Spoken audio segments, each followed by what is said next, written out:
रात के ठीक 1 बजे तेज बारिश और कड़कड़ाती बिजली में अपने घर की बालकनी में खड़ी सुमन खोई खोई कुछ सोच रही थी। अंदर आ जाओ ना। उसके घर के अंदर से आवाज आती है। तब भी सुमन काले अंधेरे में खड़ी न जाने किसका इंतजार कर रही थी, जिसमें से एक औरत अपने 2 बच्चों के साथ उसके पास वाले घर में लाल रंग की एक कार से उतरती है और बारिश में भागती हुई सामने वाले घर में चली जाती है। हेलो, कौन? मेरा कुछ सामान तुम्हारे पास है, लौटाओगी नहीं? आपका क्या सामान? कौन है आप? और मैं तो इस घर में कुछ सेकंड्स पहले ही आई हूँ। आपको यहाँ का नंबर कैसे पता चला? मम्मी, हो सकता है कि जो फैमिली यहाँ पहले रहती हो ये कॉल उनके लिए हो। नहीं नहीं, ऐसा नहीं है। बाहर कड़कड़ाती बिजली एक अनजान आदमी के फोन ने नेहा को डरा दिया था। वो फौरन कॉल रख देती है। चलो बच्चों, कमरे में चलते हैं, मैं तुम्हें सुला देती हूँ। पर यहाँ इतने अंधेरे में तो कुछ भी नहीं दिख रहा। मम्मी, फ्लैश लाइट ऑन करो ना। नेहा फ्लैश ऑन करती है, जहाँ उसे ऊपर जाने की सीढ़ियाँ दिखती हैं और चारों तरफ सफेद कपड़ों से ढके हुए फर्नीचर। तभी नेहा की 3 साल की बेटी उससे कहती है, मम्मा, नो माय लव, ये तो वाइट क्लोथ्स है। चलो, मम्मा आपको स्टोरी सुनाएगी। सुनिए ना, चलो चलो चलो। नेहा स्ट्रॉबेरी को गोद में उठाती है और रोहन के साथ सीढ़ियाँ चढ़ना शुरू करती है। एक एक कदम उसे ऐसा एहसास हो रहा था मानो वो सीढ़ियों पर नहीं दलदल में कदम रख रही हो। मेरे पैर सीढ़ी में धंस क्यों रहे हैं? बहुत देर चलने के बाद सीढ़ियाँ खत्म होती है। ऐसा लग रहा है मानो मैं जन्म से बस चल ही रही हूँ। जैसे तैसे थकी हारी नेहा ऊपर कमरे में पहुंचती है। जैसे ही फ्लैश बेड पर पड़ता है, वो देखती है कि उसके दोनों बच्चे पहले से ही बिस्तर पर सो रहे हैं। मेरा सिर चकरा रहा है। बच्चे तो मेरी गोद में थे, यहाँ कैसे आ गए? और वो भी मुझसे पहले। नेहा कुछ समझ नहीं पाती और बेसुध होकर जमीन पर गिर पड़ती है। अगली सुबह उसकी आंखें सूरज की किरणें चेहरे पड़ने से खुलती हैं। नेहा बालकनी में जाती है, जहां उसे सुमन अपने बालकनी में खड़ी दिखती है। ऐसा लग रहा था मानो सुमन रात भर से वहीं खड़ी थी। सुमन नेहा को मुस्कुराकर देखती है। हेलो, मैं यहाँ कल ही शिफ्ट हुई हूँ। मेरे हस्बैंड का यहाँ ट्रांसफ़र हुआ है। आसपास कहीं घर ही नहीं मिला, तब 40 किलोमीटर दूर यहाँ ये घर मिला। आप यहाँ पर कब से?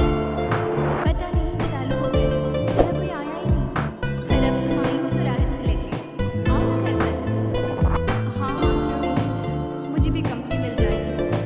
वैसे कल रात तक यहाँ कुछ अजीब महसूस किया मैंने।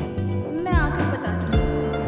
नेहा सुमन से मिलने उसके घर जाती है और पिछली रात हुए इंसिडेंट के बारे में उसको बताती है।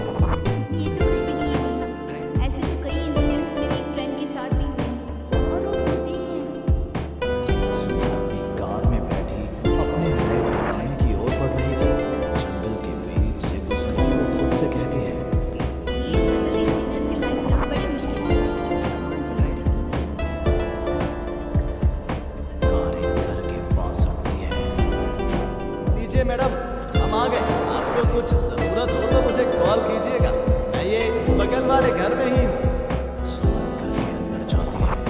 डाइनिंग टेबल पर पहले ही खाना रखा हुआ था, पानी का ग्लास भी, टीवी ऑन ही था। ऐसा लग रहा था मानो अभी अभी यहाँ कोई था या है।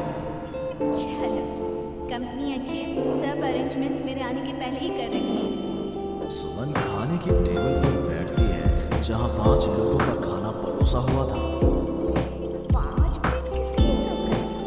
हाथ है। सुमन अपनी प्लेट से खाना शुरू करती है और उसी वक्त बाकी 4 प्लेटों से भी खाना गायब होने लगता है।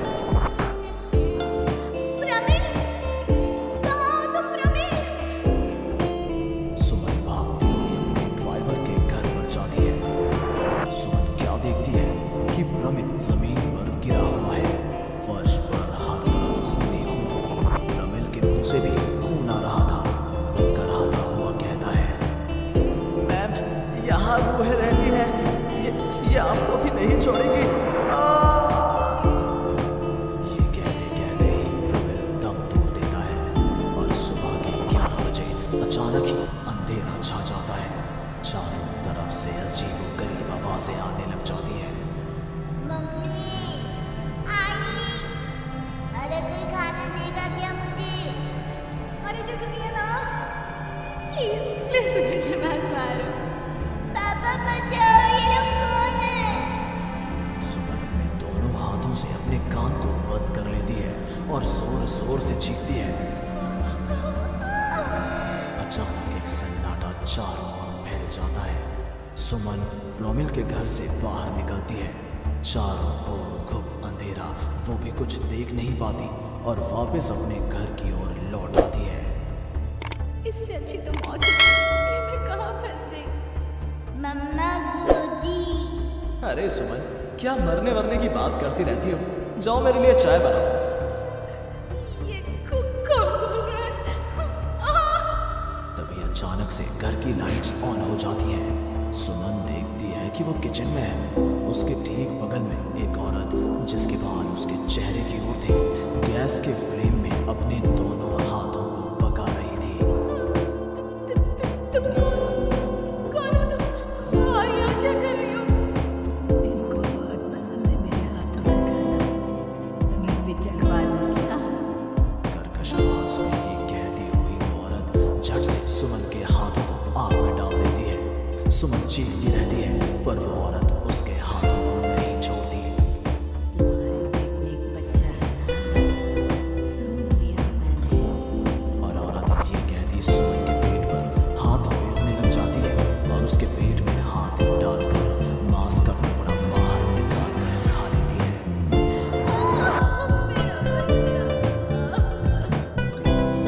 कुछ भी नहीं, इधर देखो। वो औरत दीवार की तरफ इशारा करती है। दीवार पर खून के ऐसे धब्बे थे मानो नवजात शिशु को उसी दीवार पर पटक पटक कर मार दिया गया हो। तभी वहां लगभग 5 साल का एक बच्चा आता है। उसका शरीर पूरा सफेद और आंखें काली थी।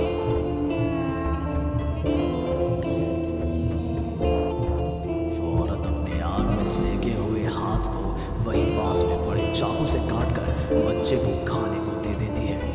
सुमन तो समझो अब मर ही चुकी थी। इतना कुछ देखने के बाद कौन ही जिंदा रह सकता था? अब उसका शरीर भी गवाही दे रहा था। एक कदम भी चलना मुश्किल था। वो दीवार को पकड़ पकड़ कर बाहर हॉल में आती है, जहां डाइनिंग टेबल पर 5 लोगों को बैठा देखती है। बिना सर का एक आदमी टेबल पर अपनी बीवी और 3 बच्चों के साथ बैठा था। सभी सुमन की ओर देखते हैं। मम्मी बताओ, यहाँ मुझे बहुत सी लग रही थी, बहुत फिर उस लड़की का क्या हुआ? वो अब जिंदा है? हाँ, उन लोगों को एक जिंदा इंसान भी चाहिए था, जिसे वो रूहें रोज मारे, रोज। पता नहीं कितनी ही रूहें, आज भी एक दो तो दिखी जाती है। वो लड़की तो बस निकलने का राह ढूंढ रही है, पर वो निकलेगी कैसे? क्या कोई तरीका है? हाँ, किसी और को रूहों के हवाले कर देना, यही एकमात्र रास्ता है। उसने किसे उन आत्माओं के हवाले किया?